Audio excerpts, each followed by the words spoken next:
প্ৰথমে মই আমাৰ সাংবাদিক বন্ধুক ধন্যবাদ জনাইছোঁ।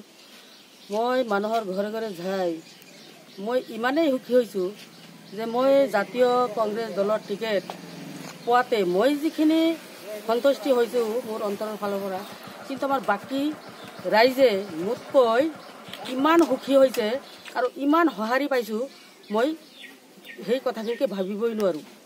মই তাৰমানে ভাষাৰে প্ৰকাশ কৰিব নোৱাৰোঁ ৰাইজে মোক কিমান সঁহাৰি দিছে।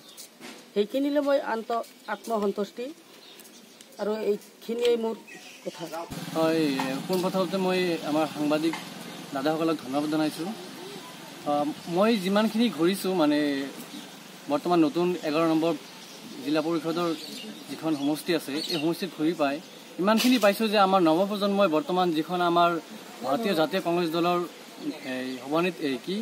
জিলা পৰিষদৰ নেত্ৰী প্ৰাৰ্থী আছে যে উপাতন নেতা ডাঙৰীয়ানীক বহুত সমৰ্থন জনাইছে আৰু নৱপ্ৰজন্মই বিচাৰিছে যে আগন্তুক দিনত তেওঁ আমাক নেত্ৰী হিচাপে মানে আমাৰ পৰিৱৰ্তন বিচাৰিছে, নেত্ৰী হিচাপে যাতে তেওঁক ৰাইজৰ সেৱা কৰিব পাৰে সেইটোৱে বিচাৰিছে আমাৰ নৱপ্ৰজন্মই। নিউজ কেয়াৰ 24 সত্যৰ সন্ধানত অবিৰত যাত্ৰা।